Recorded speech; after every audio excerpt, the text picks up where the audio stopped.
다음 소식 이수아 기자 준비했죠. 네, 다가오고 있는 국민의힘 전당대회 소식입니다. 이 제목은요. 컷오프도 당신만. 이준석, 김장, 새우 2마리입니다. 이 전대로 변경에 대한 일각의 반발이 있었지만은 이 작업이 차근차근 진행돼서 오늘 마무리가 될 것 같습니다. 이 전국위에서는 당신 100%로 투표하는 거 의결이 오늘 됐고요. 지금 상임 정국위가 오후 2시부터 다시 열려서 표결을 하고 있는데 이 개정된 의결된 당원에 맞춰서 하위 규칙이라고 할 수 있죠. 이 당규의 세부 내용을 바꾸는 작업을 끝내면 정말 전부 다 끝나는 겁니다. 이 전국위에 왔던 이 정진석 비대위원장 얘기 잠시 듣고 오시죠.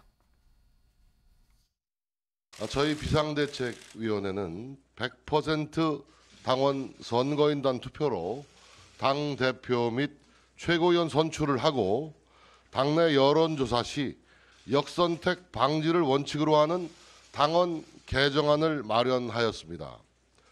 곧 100만 책임당원 시대가 열립니다. 당심이 곧 민심인 시대입니다. 권력은 국민으로부터 나오고 당권은 당원으로부터 나옵니다.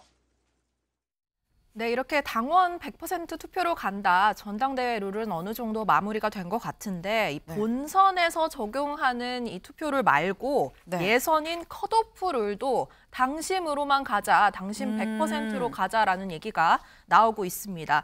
이 지난번 전당대회 내용을 보면은 후보가 7명 나왔는데 그때는 컷오프를 당원 50%, 일반 국민 50% 이게 반반씩 해서 5명을 본선 후보로 올렸습니다. 그런데 올해는 지금 당대표 후보 정확하진 않지만 10명이 넘게 나올지 않을까 싶은데 이거를 아예 후보를 올릴 때부터 당원 100% 여론조사 방식으로 해서 본선에 올리자 이런 얘기가 나오고 있다는 겁니다. 당내에서도 이건 좀 우려스럽다라는 얘기가 나오고 있는데요. 당원 투표 100%는 도입할 명분이 있었는데 이렇게 컷오프까지 무리해서 밀어붙이면은 좀 대놓고 친윤 후보를 당선시키겠다는 거 아니냐 이런 얘기까지 나온다고 합니다. 김광삼 변호사님. 지금 보면은 이 본선에서 당신 100% 룰로 오늘 이제 완전 확정적으로 룰을 다 완전히 개정을 합니다. 여기에 결선 투표도 도입을 했거든요. 근데 예선에서도 지금 당신 100%로 가겠다. 근데 이렇게 하고 친윤 당대표가 안 될 수가 있는 걸까요? 근데 이제 대부분의 많은 시각은 이렇게 하는 이유는 친윤 당대표를 만들려는 것이 아니냐 이런 시각을 갖고 있는 것 같아요. 뭐 저도 그렇게 생각을 합니다. 그런데 문제는 이제 100% 당심으로 하는 건데 지금 뭐 곧 있으면 100만 당원 된다는 거잖아요. 근데 당심 자체가 어떤 분위기에서 컨트롤 수 있는 분위기 아니에요. 적어도 100만 정도 되면. 우리가 전부터 이준석 대표 당대표 될 때도 그런 얘기 많이 했잖아요. 당심이 민심이냐, 민심이 당심이냐. 근데 결국 당원이 많아질수록 당심도 민심 따라갈 수밖에 없거든요. 그래서 100% 한다고 해서 꼭 원하는 후보, 친윤 후보가 된다는 보장은 없다고 보거든요. 그래서 아마 저렇게 하면서도 상당히 불안한 그런 감정을 느낄 거예요. 그렇지만 이제 확률적으로 보면 친윤 후보가 될 가능성이 크죠. 근데 100% 당심으로 했음에도 불구하고 만약 친윤 후보가 안 됐을 때는 엄청난 후폭풍이 있을 수가 있어요. 친윤 후보가 만약에 안 되면 엄청난 이 후폭풍이 있을 수도 있다. 뭐 좀 이런 말씀을 좀 주셨는데 사실 이런 이 어떤 상황에 대해서 유승민 전 의원이 그럼 과연 가만히 있을 것인가? 컷오프 룰 변경에 대한 그러니까 오늘 내용에 정확히 부합하는 그런 반응은 아니었는데요. 이 유승민 전 의원도 오늘 새로운 SNS 글을 올리긴 했습니다. 보시면은 이 유튜브에서 캡처해온 장면이에요. 그런데 자막에 저들이 틀렸다는 걸 매일같이 증명해라고 써 있고요. 해시태그에 중꺾마, 요즘 유행이죠. 중요한 건 꺾이지 않는 마음이다. 이렇게 달았습니다. 이 룰 변경과 관계없이 도전을 하겠다라는 의지를 재차 표명한 것으로 보이고요. 이 또 다른 당권 주자인 윤상현 의원의 경우에는 이런 룰 변경 관련 논란이 오히려 유승민 전 의원을 띄워주고 있는 꼴이다. 이렇게 비판하기도 했습니다. 이 지선이 끝나고 정치적으로 유 전 의원이 굉장히 어려운 상황에 있었는데 지금 이 룰 변경으로 피해자 코스프레를 하고 있다. 그리고 이 프레임에 당 지도부가 빠져서 유 전 의원을 다시 살려주는 꼴이 됐다라고 평가하기도 했습니다. 김준일 대표님. 근데 지금 유승민 전 의원이 올린 그 SNS 그거 다시 한번 띄워봐 주실 수 있을까요? 그걸 같이 보면은 지금 저 내용이 이 리그 오브 레전드 이 게임이에요. 이 게임의 한 장면인데 유승민 전 의원이 이 리그 오브 레전드를 과연 알 것이냐라는 의문이 일단 들거든요. 사실 이런 게시글은 이준석 전 대표 스타일인데 이준석 전 대표가 유승민 전 의원을 돕는 걸까요? 어떻게 보십니까?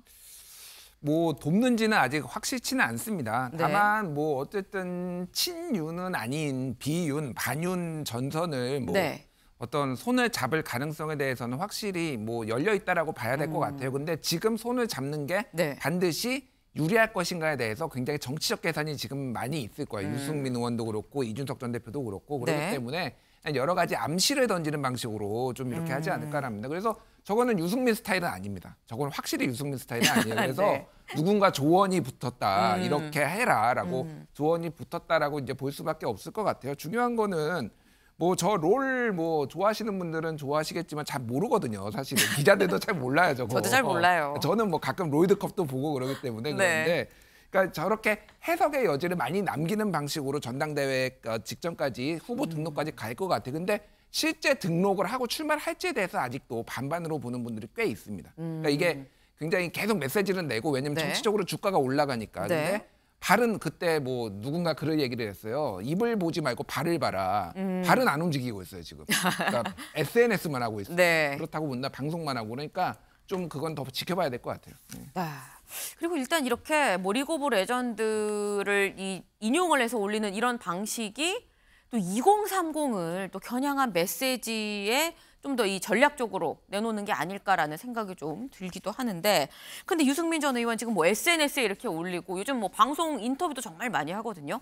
근데 얘기를 물어보면 전당대회 나갑니까 물어보면 아직 결정을 안 했다라고 지금 얘기를 하고 있는데 이수아 기자, 네. 이준석 전 대표가 여기에 대해서 또 답을 했어요. 네, 이 전 대표의 경우에는 좀 유 전 의원과 옛날부터 인연이 깊죠. 그런 만큼 관심이 쏠리는 건데 오랜만에 이 전 대표가 대학교를 찾아서 특강에 나선 자리에서 네. 유 전 의원의 출마 관련 질문을 받았습니다. 가능성을 높게 점쳤는데요. 그러면서도 입시 전형이 바뀌어도 들어갈 학생은 들어간다라고 말했습니다. 한 가지 더 덧붙였는데 그거는 이 전 대표 발언으로 직접 들어보시죠.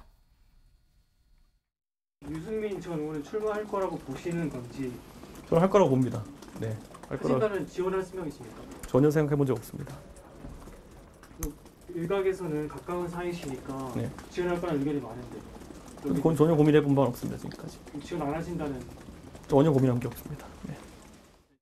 네. 김장연대 이런 얘기도 많고 네. 뭐 이제 후보들이 점점 나오고 있잖아요. 어떻게 평가하고 계세요?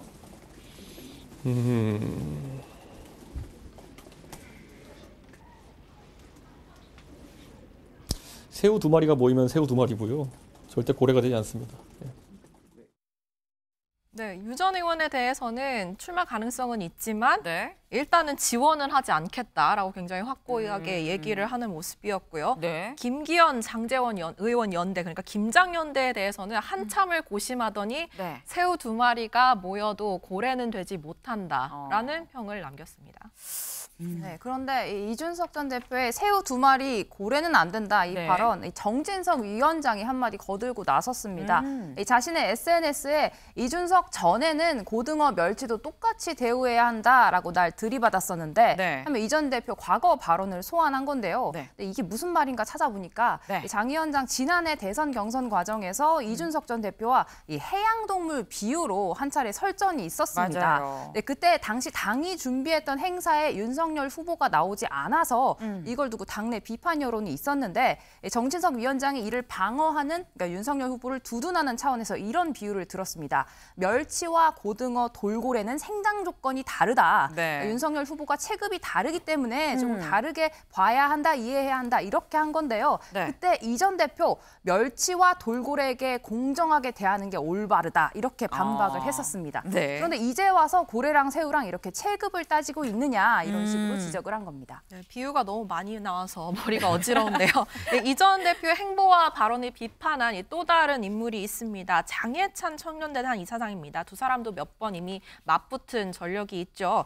강연을 앞둔 이 전 대표를 향해서 당을 혼란스럽게 하면 잠시 언론의 관심은 받을 수 있겠지만 이 전 대표에게 남은 일말의 기대도 없어질 것이다. 어리석은 선택하지 말라라고 경고했습니다. 화합하는 모습을 보이라 덧붙이기도 했습니다. 네. 지금 뭐 정진석 비대위원장, 뭐 장해찬 이사장 등등 지금 이 여권 보수 쪽에서는 지금 계속 이 이준석 전 대표에 대해서 조심해라라고 지금 얘기를 하고 있는데, 근데 김준일 대표님, 예. 제가 그런 걸 봤어요. 김준일 대표님이 다른 방송에서 친윤과 이준석 이 전 대표가 약간 뭐 연대 기류가 있다 뭐 이런 말씀을 또 하셨어요. 그러니까 정확하게는 연대 기류가 있다라는 게 아니라 네. 지금 그러니까 상황이 지금 정치적인 상황이 돌아가는 걸 보면은 네. 이준석 대표는 지금 사실상 이제 목줄이 잡혀 있는 상황이에요. 네. 하나는 수사로, 이제 뭐 그거는 경찰에서 하는 거지만 무고와 관련된 네. 수사로 목줄이 달려 있고, 또 하나는 지금 당무감사하고 있거든요. 그럼 여기가 사고 당협이 될 가능성을 배제를 할 수가 없습니다. 그러면은 공천을 못 받는 거잖아요. 네. 수사에서 유죄가 나도 못 받는 거고. 네. 그러니까 이런 상황에서 이제 소위 말해서 범친윤 쪽에서 이준석 대표를 살짝 찔러보기. 그러니까 네. 뭐 이런 거예요. 그러니까 쉽게 얘기를 하면은 다음 총선에서 같이 힘 합쳐서 국민의힘 승리를 만들어야지. 그리고 이번에 배지 한번 달아야지 공천 받아서 뭐 이런 식으로 슬쩍 찔러보기가 있다라는 거예요. 네. 거기에서 이준석 대표는 응대를 안 하고 있다라는 겁니다. 그거에 대해서.